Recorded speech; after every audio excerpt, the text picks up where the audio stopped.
Hello and welcome to In Focus. I'm Anthony Moreno.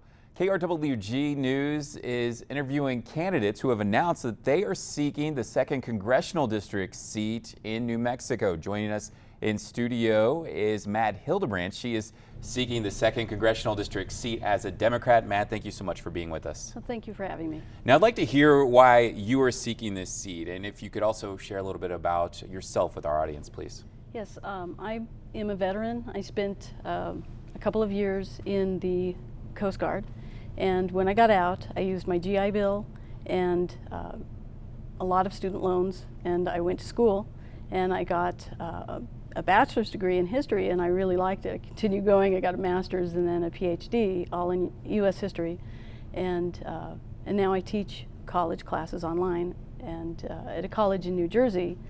But since my husband was still military, we traveled around a lot for the last 30 years. He spent 30 years in, so I put all my classes online so that I could continue to teach. And I did teach for a little while here in New Mexico at what was then Albuquerque TVI. It's now Central New Mexico. I've never really been a political player, so I'm kind of an outsider. The only actual politics that I really engaged in was at the local level. At the high schools and middle schools, I worked with the steering committees, that sort of thing. And then when John Kerry was running for president, I liked him, and we lived out in Northern California, and there was nobody up there that was supporting him at that time, so I decided to organize for him as a volunteer, and then I was one of his delegates. So that's been what I've done, but I felt that I had to get involved when Donald Trump won the presidency, and he started talking about the swamp and all of that, and yet he started You're referring to draining the swamp. Draining the swamp, and then I was watching the people that he was putting in there that I felt were maybe still swamp-like, and then he started talking about sending people back across the border. So there is one event that actually made me decide that I was going to run, and I was in our local Walmart, and I was shopping, and this mother passed me with a shopping cart and a little girl that was maybe 3 or 4 in that cart, and the little girl suddenly just started crying and was just really looked upset, like I thought she had been pinched in the shopping cart, and so did the mother. And so the mother asked her what was wrong, and the little girl says to her mother, she says, "Mama, is mi abuelita going to be home when we get home?" And the mother says, "Of course she's going to be. Why wouldn't she be?" And this little girl says to her, she says, "Because she's from Mexico." And I knew at that minute that I had to do something, because no little girl, no little child that's 3 or 4 or even 15 should be thinking these things. So is immigration, a top issue and a reason why you are seeking this seat? It is a top issue to begin with, yeah, so that caused me to feel this way. And so for DACA and just for immigration in general, and so DACA is a program that I am really supporting DACA. The Deferred Action for Childhood Arrivals program that Yes. was implemented under the Obama administration. Yes, and I think it's imperative that we keep our dreamers in our country and safe. That these children and some are, young adults, are going through our schools. A lot of them don't know that they aren't U.S. citizens until they go to get a driver's license or to go to college.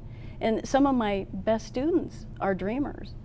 And I feel that it's really important that these kids have a path to citizenship and not have this thought that they could be sent home.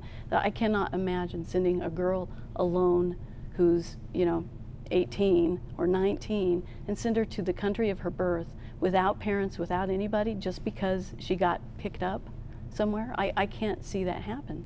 And so what I want to do, one of the first things I want to do is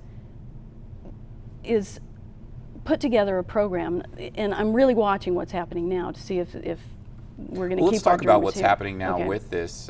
Recently, the minority leader in the House, Nancy Pelosi, Senator Chuck Schumer have announced that they have struck a deal with President Trump on DACA that includes an increase in border security. Now, this struck a chord with a lot of immigration advocate groups who are frustrated with the militarization of what they say is the militarization of border communities. Right. And I'd like to hear your thoughts on how you would address this issue if elected to this seat, and do you see a way that DACA can be saved and immigration reform can be saved without striking fear in immigrant communities? What I would like to see is a semi-permeable borders on both sides, and I know this seems pretty far out there, but along the lines of the EU, where we can allow people who are working in whichever country to come across the borders. And I spoke with a lady who runs a dairy, and she can't get enough workers to do her job, to fill the positions that she has. And I spoke with a man who is a landscaper, and this summer he was not able to get enough people to help him cut trees. So he had to break some contracts because he couldn't take care of that. Because people here in the United States so often don't want to do those jobs that are hard to do. And they need to be fulfilled by the people that want to fill those positions, and these people are coming across the border. And we do need to strengthen our Coast Guard. We need to strengthen Border Patrol. We need to keep those things because there are, terrorists, there are drug people bringing drugs across the border. And so we do need to catch that. But we also have to allow people to come and go across the border in order to fill these jobs. And I don't see that there's a reason we can't do that we can't do both. All right, I'd like to hear a little bit more about what you feel are some of the other top issues that are facing this district. It's such a large district here in District 2 in southern New Mexico. Right, and one of those I think is education. And education is the basis of our economy, of our entire way of life in this country. And when we're watching what's happening with the budget and the idea that we would be doing the vouchers and sending this money to private schools. Now, private schools are fine. Private schools serve a purpose. But what happens with these vouchers, and we can look in Michigan and see what has happened with the vouchers, is that it isn't making education better than it already is. And our public schools are important to our children and to our communities. And if we are taxing people and then putting these things into vouchers, and then the vouchers are being used to support schools, private schools that aren't in our local rural communities, and most of our district is rural.